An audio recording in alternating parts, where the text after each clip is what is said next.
Welcome to a special episode of 40 Culture Soccer Podcast for us, by us, talking about the intersection of Black culture and soccer. We have a Dateline breaking, blue alert. This week, I am merely just a moderator this week. Of course, it's your boy Grego here. You know, we ran into some news over the past weekend, and we had to, ring the alarm and say, hey, we talk about this. And no, it's not talking about Brendan Rodgers getting fired by Leicester. It's not it. Not it at all. Wrong team in blue. I mean, it is the right color, just a different team. And of course, for those of y'all that don't know, we actually, here in the Cultureverse, we have a good selection of Chelsea supporters in the Cultureverse for reasons I don't know, but they're here. And over the past weekend, they made a decision to fire their head coach, Mr. Potter. And here we are, we're just not even a year into the bully regime, and we're two managers down. And of course, to join us this week is of course we got my main man T Count of ones and twos. How you feeling, man? I'm doing all right, man. We're really here to slice this cake, this blue cake. And also join us on the blue side of the West Coast is our girl Sales from Shea Butter RC. How you feeling? My coach is Emma. That's my answer. Oh no! I have something to tag on to that. If you just want to go ahead and open them. My coach is Emma Hayes. I don't got nothing to do with anything. So let's just go ahead and open up the gate. Grego, you got last words before we. I mean, I can't say a whole lot. United lost to Newcastle. Honestly, it could have been worse than 2-0.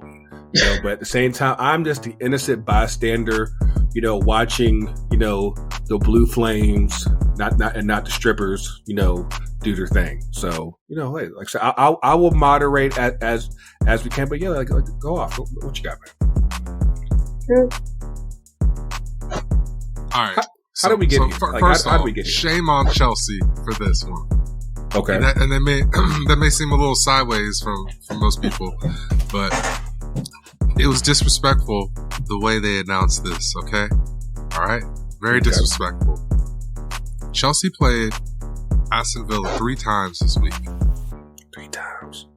Men's, women's, and the 18s, U18s. Yeah, U18. The women, 3-0. U18, 4-1, I think. Yeah. Men, but they announced this during the women's match.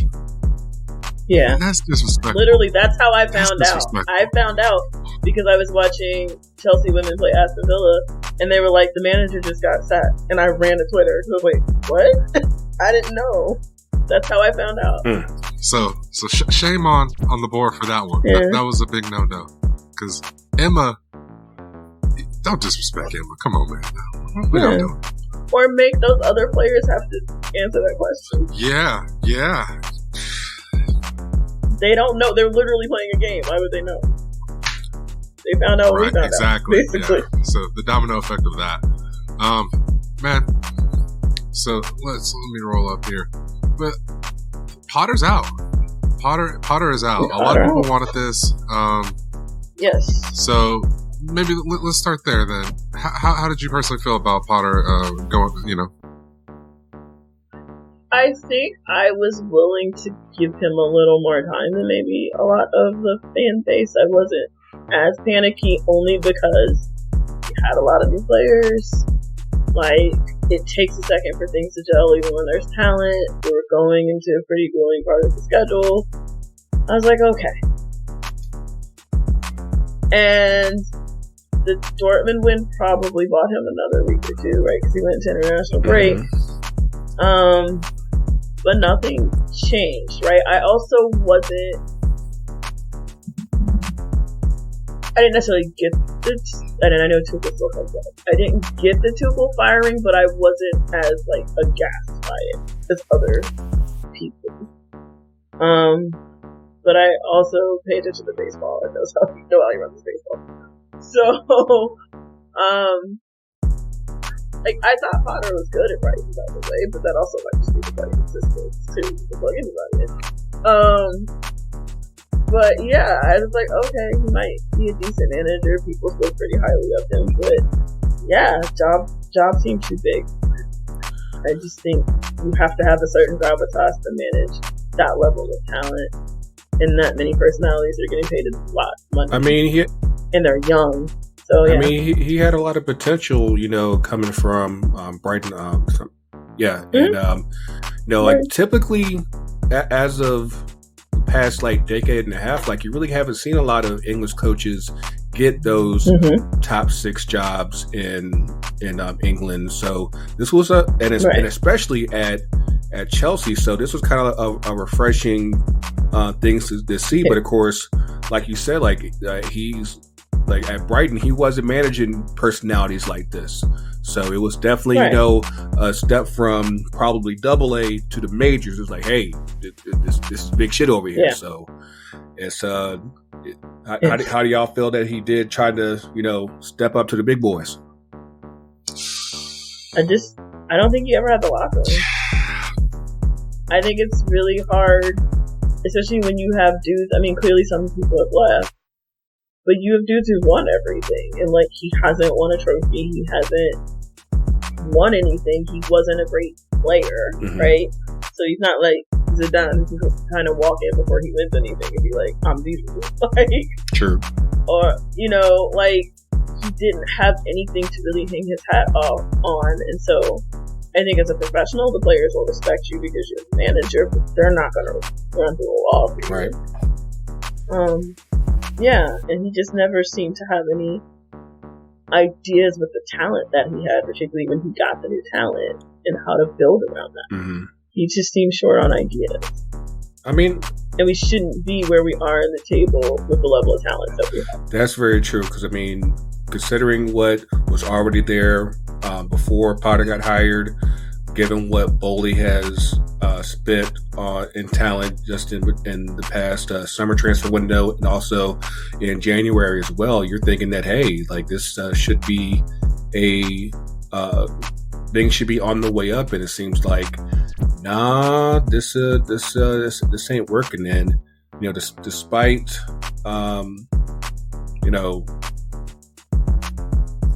forgot what the record was like since coming back from the World Cup break, but it's terrible. It's not good. It hasn't been good at all. It's not good. I forgot what it feels like to win in sports. Like, I genuinely forgot what that felt like. What you thinking over there, TK? I think we've lost 6 matches. We've won 2 since the World Cup. Ugh. But I'm not. That's terrible. Stat Boy, we'll have to quote Stat Boy. I'm not Stat Boy. I'll be Stat Boy. Let it be known. But yeah, a lot of what was just said just holds a lot of truth. He really never had the locker room because he never had the credentials to kind of command the respect of the players. And so what I keep hearing is that he was a really, really nice guy. Aw. Can't be a nice guy at Chelsea. I don't know if you could be a nice guy in football.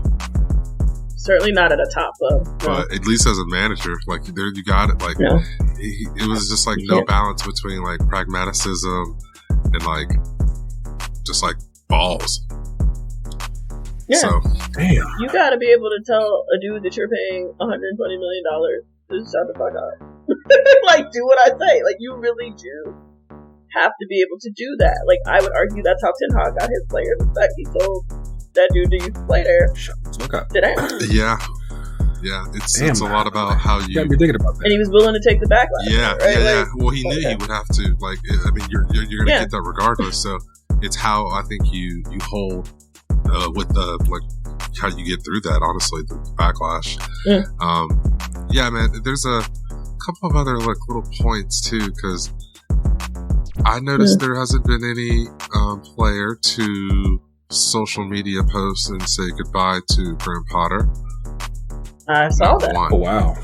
Not I one. mean, I no. saw that. Not So a just context clues. Walk with me here. He said, "Walk." Yeah. So and also I guess in terms of like what's to come, it's just a little crazy the timing of with the managerial shuffle going on. So now Tuchel's gone, and I think that's a lot of why he never had the backing of the supporters to begin with, is because a lot of us were, upset with Bowley over letting Tuchel go, and at least not. We felt it was premature. I could sure see if he wanted to. Yeah. You were butting heads. You ride the season through. We all know he's gone in the summer. Or at least through the World Cup break. Like, yeah. ride it through the first half of the season. Something to where you get to like a good midway point and you can make a more balanced maneuver. Right. But now what we've done is just like chucked in a guy who we thought said, okay, we're going to do the process. And it's nice because, that would be the complete opposite of what we've always done. So it would be nice to see if we have, because like, to be honest, there is like a little bit of the envy for the Klopps and even what Pep's done at City. So like, you want to see that at our club, and I would have loved for that to been Jose or Conte hell, it could have been Sarri for all I care. Like, if he would have won the league, like after the Europa, then sure. I have seen multiple people be like, at least Lampard got us the top four. That's where we are. Right? I mean, you know what? I know people who want Lampartarian right now for the rest of the season, just like off of fanaticism. I don't think we're there. So I don't want to be there. from what I'm seeing here, yeah, Chelsea hasn't won a league game since January 15th. So we're going on almost 3 months. Like that would have been unheard of under Mourinho. Like, dog, like it's happening.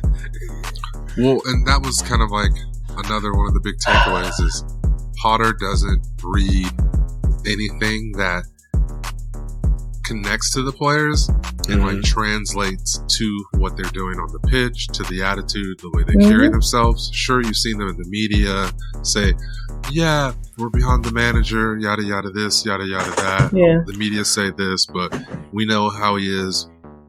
But that's never been Chelsea's MO anyway. It's like we don't it was on display. Like, fast forward to the Aston Villa game, they're asking him on the pitch, on the sideline, like, what am I doing? Where am I supposed to be? Like, multiple players, Koulibaly, Reece, Kovacic. Sky Sports reporting live.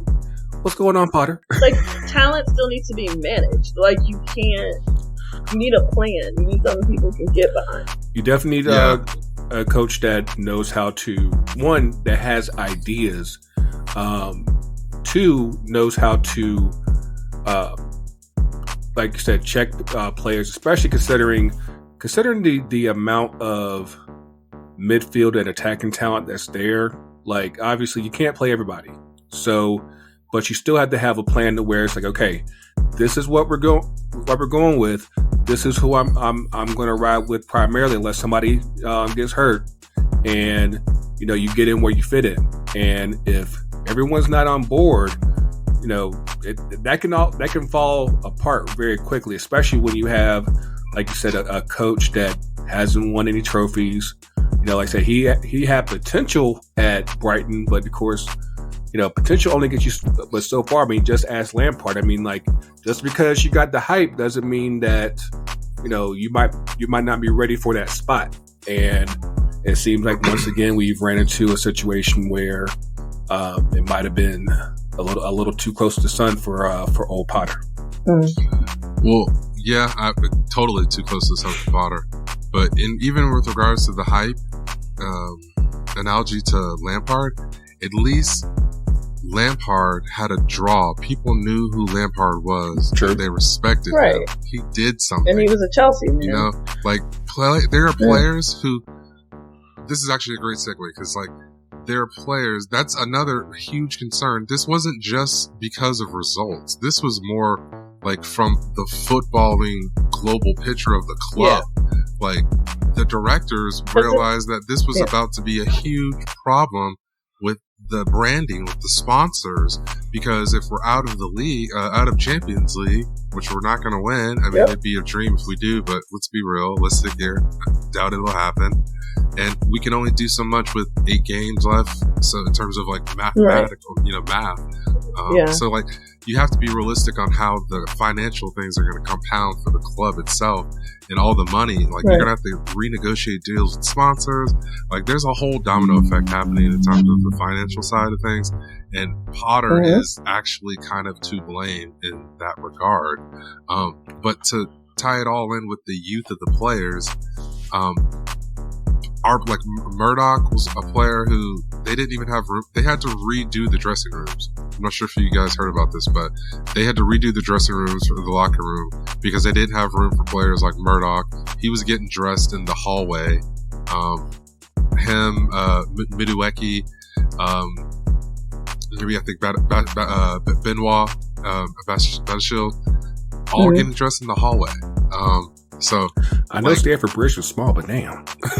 You know what I'm saying? It's like that's wild, and we're expecting these players to like come in and like perform, and we done good business, but they're players that are going to develop and be hopefully become the ish at Chelsea, and that's hopefully how this all comes together. But like you got to have some balls to get the players working now to get that all those thoughts, the ideas conveyed. And you're gonna have to offload some players too, right? Because you're not gonna you might have a shot at Europe, but unless you win Champions League, you're not gonna get top 4. So you have to make that up somehow, even with the baseball contracts and renegotiating. Which, listen, I think that's weird for football, but also there wasn't anything that said you couldn't, and I'm kind of like, any team could have done that.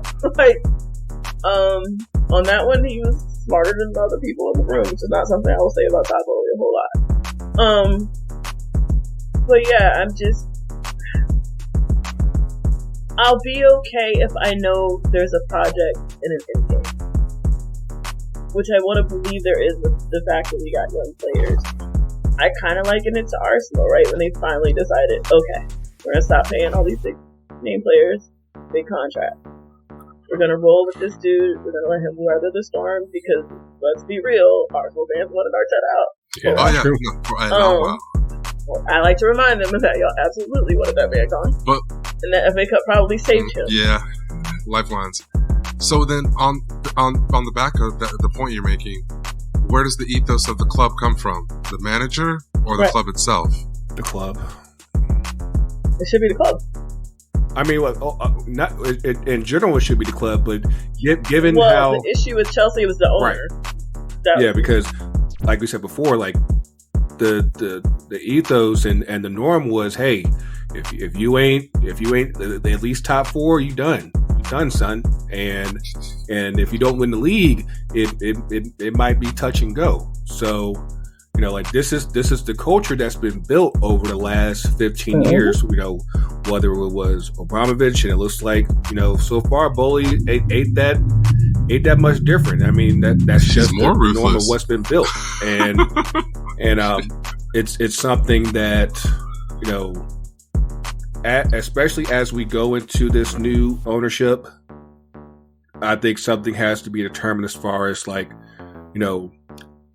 what are we going to stand for as far as how we build this team, because obviously, even though Boehly is spending like crazy, he still doesn't have the kind of money that Abramovich had. So it's going to have to take some strategy, some real strategy, as far as how you rebuild this team up going into this summer and beyond. Well, hopefully the directors that he has in place are able to do that. Yeah. Oh yeah. Like it's definitely. I mean, look, it's a new owner, right? It's a very different way of doing things. We played basically the second half of last year with no certainty whatsoever, right? Like we belong to the government of England for a while. Yeah, I would say it's interesting, right? Because the Roman era is so much about Roman. But I'm also looking at it can be your manager because the women don't have leadership. True. It can be your manager that holds that. That team plays very much like their manager. Like, for better or worse, sometimes. But it's very much her. It's not the ownership. They back her, leave her alone. Also, So I think with the right manager, it becomes also just as a quick sidebar, because I know right now we're focusing on the men. I mean, shout out to the women, because I mean they knocked out the champs. They knocked out Leon. I mean, like at the depth. Moving mountains. The PKs. Moving mountains over here. Like, you know, like over there, Emma got things cooking. Everything's everything. So we ain't got to worry about that over there. Yeah, our reward for that is Barcelona. Hey, so. Can't always be perfect. I'm gonna keep my opinion. I don't necessarily feel that way everybody else does, so I'll keep that, but I don't want to say anything, so I'll leave it there. That's exclusive for Shea Butter. Yeah. So where does that leave us now? Because I mean, we got 9 games to go, because there was a game today against Liverpool. We got there a point. There was. More than we got last week. But the way y'all was talking about it in the chats, it was like it was only there in spirit. So some of these quotes have to be said, so we're going to get into that real fast. But yeah, I mean, this is 48 hours after the firing or the sacking of Graham Potter. Yeah. Bruno Salter takes charge. Bruno, former player at Brighton as well, has been following around Graham Potter for his entire managerial career. And I guess you can't take the idea out of the boy. Some ideas just are continuous. And that is what we basically went out there and did today against Liverpool. We didn't win. We didn't lose. But it was the manner in which we played. It was basically Potter Ball 2.0 in my opinion. I don't know if that's good a compliment or not. Yeah, I mean, what else would he do? True. He's a disciple of Potter. Like, what else would he do? Yeah, so I mean, exactly. What else would he do? We got Kyle chiming in and says this was a mid-table clash. Callie says it was eye poison. Absolutely terrible. Oh, God. Both teams should have lost a point. Oh God. You know, that's high comedy right there, folks. Still said this is a mid-off. Yeah. It was a mid-off. Mid-off. Bad. Says I'm glad I stopped watching. I did. I turned it off after the first half. It's like this may as well have been the battle for 17th place, which is relegation, folks. Wow. Actually, it's above. It's the spot above relegation. That's what I was like. I'm not going to relegate him. But good this Lord. year, there's only 6 points separating 20th place and 12th. Yeah, like that's, the bottom half is kind of folks. wild. Like it's really up and down right now. But so again, we have 9 games left. So you got to figure things out for the rest of the season. Obviously, you want to have an eye towards next season. Right now, you have Chelsea without a manager, Spurs without a manager, Leicester without. I forgot the Spurs still. Leicester's now without a manager. We can go ahead and count Crystal Palace too.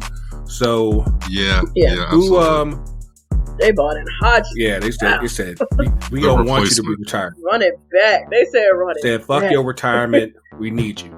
And wait, speaking of retirement, Potter walked away with 13 mil.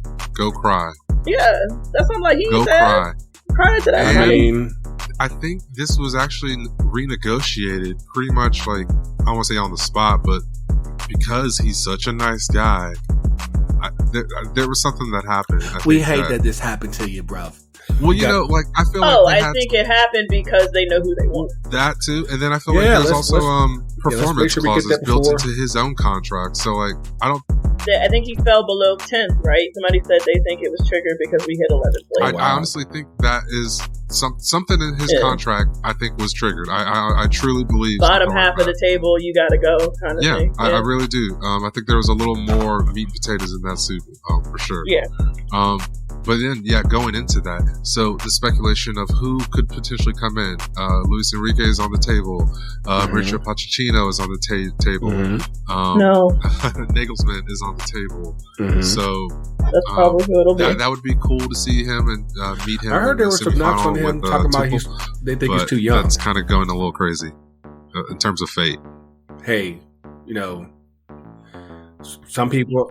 Dave Roberts is still managing the Dodgers. I don't want to hear about too young and don't stick with people. I mean, I think I said this. okay. If it were going to be somebody, I don't think he's bringing country back, but if it was going to be somebody who was available weeks ago, they would have made the move weeks ago. Yeah. And I do believe that it's performance related as well. But I think if the guy they wanted had been available sooner, they would have made the move. It is not lost on me that A, they fell below 10th, and 2, Nagelsmann has to be there. I definitely think And that our board, our directors, Right. the connection. Right. I think that considering the current position and I guess whatever expectations that there might be left for this season, if I'm a top coach, I'm looking like I'll be here in July. We can start things up. Now, I do think in the case of Nagelsmann, I think he wants to get going as much as Chelsea wants to get going. So I think that one might make the most sense. But again, do you really want this stink on you? Like now, just go ahead and just say, "Hey, I'll be here in July." See, here's my only caveat. Okay. If you're Nagelsmann, who were the managers the 2 times Chelsea won the Champions League? Di Matteo and Tuchel. How long have they been there? Thank you. It wasn't long. Like if you're Nagelsmann and you coach in the Champions League, you coach at a top club, and you have that talent, you think you can sneak me. You think you can sneak me because that's the only way you're getting in the Champions League. And you'll be there next year. At least and Bayern fired you. You found out on Twitter that you got. That would be the ultimate revenge. For Tuchel, the dude who used to coach Chelsea. Mind you, Tuchel did it. He was looking pretty good with Bayern he was looking good on the weekend, and then he had his own little hiccup. Well, he also released a quote to the media that was very much a diss to Bowley. Yeah, so they clearly butt heads. But if you're a Nagelsmann, Bayern lost today and lost the lead again. You're basically swapping jobs with Tuchel. But if you can take that Chelsea squad that he got fired from and win it, because the truth is, if you can get past Real Madrid, you do. And the other side of the hex is nothing compared. I think if you get out of this hex, you should win the Champions. Yeah. If they can get past Real Madrid, you think you have a shot. Yeah.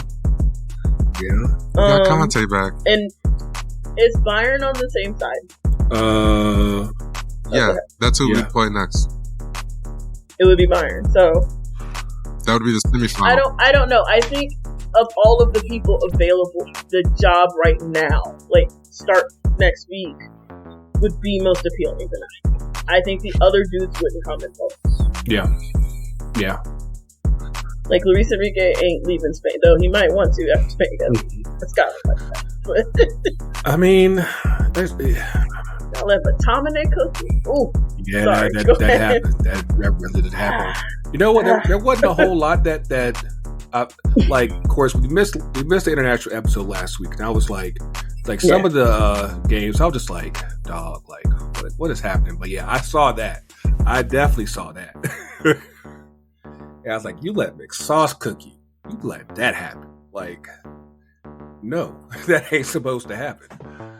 But yeah, like it's I will send thoughts and prayers over to the men's side again. Hopefully y'all can get like the women, because so right now things they look to, and I see this Conte jersey that TK's rocking.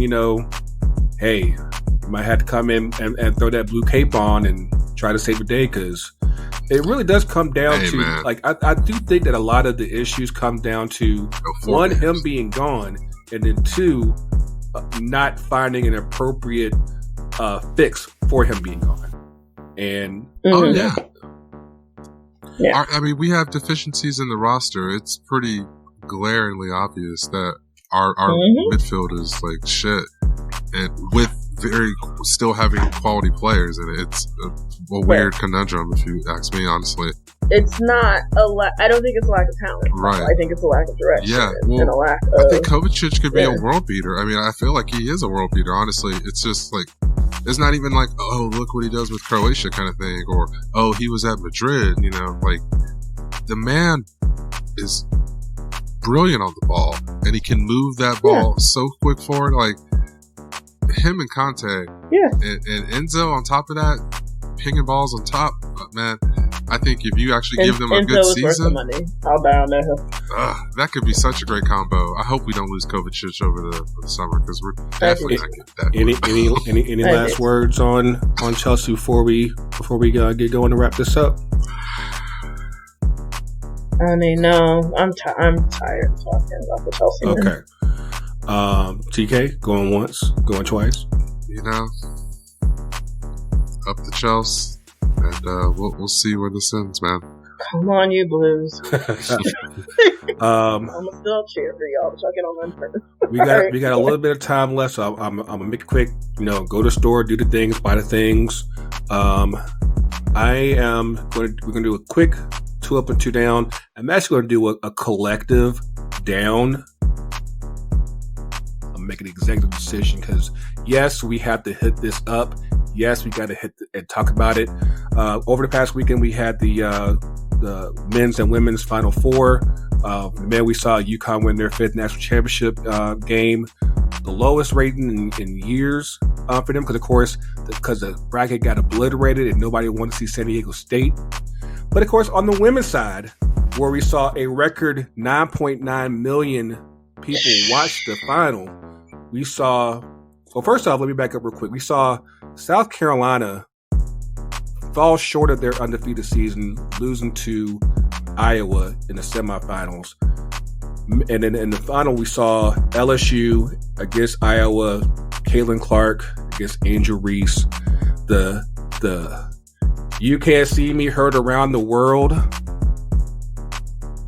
I need people to understand one thing real quick. If you stop trying to make this game sissified. People talk trash. People talk their shit. This is not a game for people who don't know how to handle. Like, you gotta have a thick skin. You have especially basketball.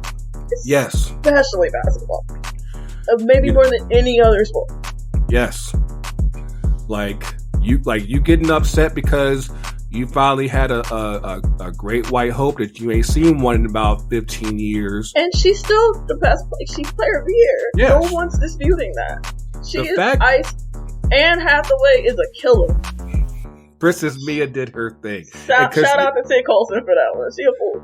Because, like I said, if it wasn't enough for the game against South Carolina, where she dropped 41, like defending national championships, the undefeated defending national champions, like that's a bad woman. Because I remember, like, it wasn't even that long ago in the group chats we were hearing talk about, like, Caitlin Clark might be the greatest college basketball player you've ever seen. That was before the South Carolina game.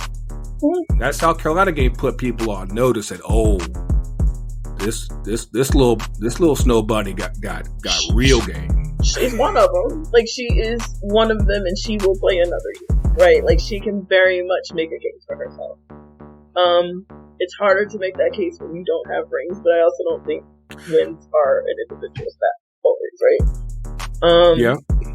There have been other players who have been better potentially, but they also had better players around them.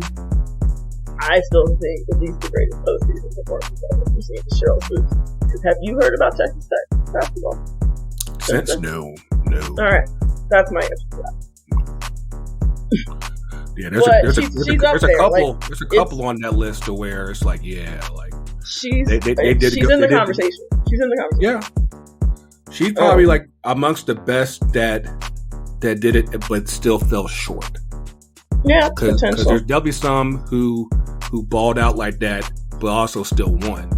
And Yeah, so, I mean, like, Stewie has, 4 of those things? But again, Stewie was at a powerhouse program with true. great players around her. That doesn't take away from her greatness. But I think there's also something to doing it. I would ask people this: can you name the Iowa starting five?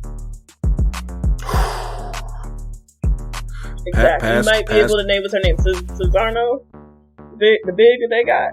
I would That's just where try all to their count how points many black people they had on their team. I think there's one. I saw No, Brady. I saw Oh, two. it's true. See, Two. They off weeks. They represent Charles City white. They Charles represent Iowa accurately. Like, I don't think that's an inaccurate representation of the state of Iowa. They Black are Charles people City red. And I say that knowing black people who live in Iowa. There are some. But yeah, it just became about something beyond that game, right? And it was the women's tournament was by far the best tournament. Like, we just got really good basketball, and it felt like college basketball. Like, it was just damn good basketball. It was just a lot of quality basketball being played with generational talent, plural, in the tournament. And this generation's different. They talk. And given the fact that they put the final on ABC instead of ESPN, given what people found out during the tournament, as far as like how little that like they're actually getting on the women's tournament compared to the men's, I'm like, you're shortchanging what this actually could be. And like, you actually had a really great tournament. You discovered new stars, because Angel Reese is young. She's going to be here next year. She's 20. Caitlin Clark's going to be here next year. South Carolina's going to be back next year, even though Aaliyah Boston's going pro. I think that whole class is going pro. Like they'll be all right. Like they'll be fine. And like you have an opportunity to actually develop something great. And this hasn't been an overnight thing. Like no. Anybody who actually gives, 'cause I know there's a lot of guys out here and women who don't give women's basketball a real shot, and I'm like, dog, like it's been good. It's been good. The better basketball. Like, if you're gonna ask me right now, in terms of if you love the sport of basketball, that's not a knock on the NBA. I still watch the NBA. I think men's college basketball has been a wee bit diluted, though now you're getting people who stay 3 and 4 years again. But it's basketball. Like, it is. Yeah. If you love the sport, it's the better basketball to watch right now. That's straight up. And they don't like each other, and they talk shit. And let them talk their shit. And it's fun and it's entertaining. I'm not bored watching basketball. Like, and some of those stars are about to go to the W, right? Which needs to fix its own stuff, because you don't even have all your draft picks on rosters. I'm glad that you brought that up, because when I saw that number Tuesday, talking about 9.9 million, I was like, the WNBA and the NBA really need to get their shit together, because you're dropping the ball on the momentum that's built from women's college basketball. You should be having an audience ready, built to say, hey, I saw these players in college. I want to follow them into the pros. And that disconnect is huge. I mean, granted, the ratings have gone up with the WNBA, but there's like 9.9 million. Yeah, that's a huge. Like that was more. MLS ain't getting that. Nobody's NBA getting Finals 2021 didn't get that. NHL ain't gotten that for the Stanley Cup since like the 70s or something like that. Yeah. Like, it's doing better than a lot of other stuff. Yeah. Like, when you give it a shot, like that's some real shit. Any ups before we head out of here? I mean, like I said, big up to the basketball Barbie, Angel Reese, Baltimore's finest. Yeah. I mean, she did the thing. And her cousin won was on UConn. She said the family, the cookout about to be lit this year. I respect it. But I like everything about her. I really do. And I hope she continues to shine. And I hope she don't let nobody. She don't seem to. Don't let nobody tell you how to be. And she's still dropping them twos and do's, and I'm like, oh my God, there's something about that. Be more accent. It's like, ooh, that does something to me, man. But I mean, she about it. She can play too.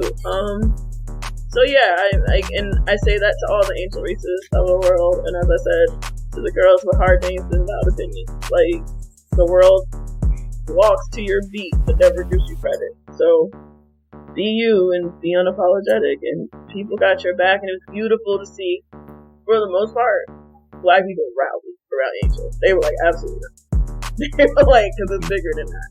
And the dynamics of this, and all the things that play out, and all the things that we project onto young women that didn't deserve it. Because Princess Mia ain't asked for that either. Like, she asked for none of it. She just wants, that girl wants to play basketball. Like, she don't want to be none of it. So yeah, we gotta be better to our young people. They don't represent everything that we're dealing with. But they feel the effects of everything we're dealing with. So we got to always be careful about that. Yep. And one last thing, Dr. Jill, no participation visits. We don't do that. We don't do that. You're up. What you got, TK? Like, any ups for you, TK?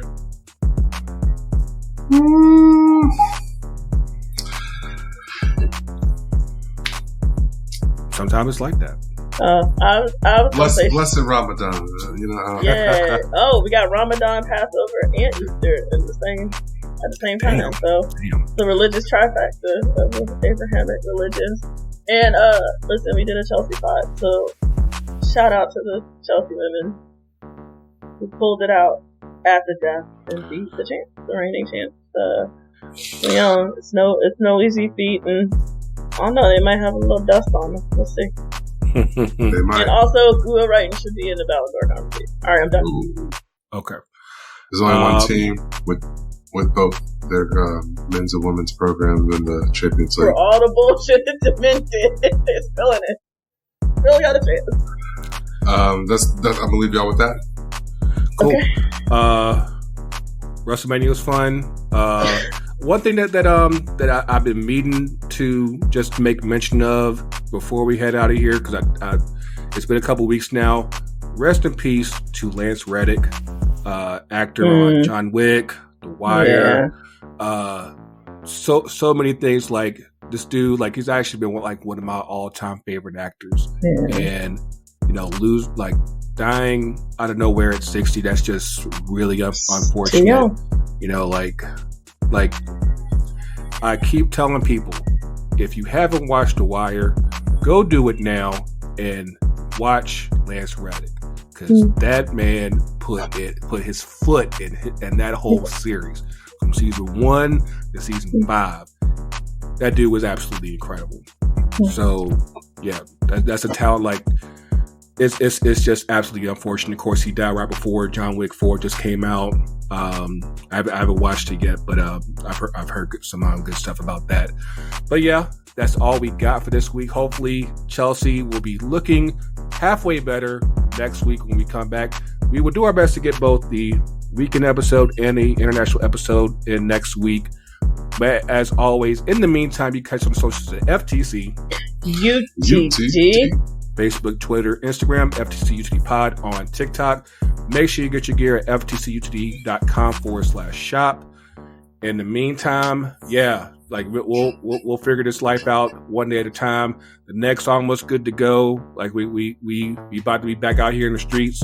So for the whole Coachiverse, the Coaches Real, Coaches Everywhere, make sure you follow the whole team. We'll see y'all soon, and we out. FTC UTD.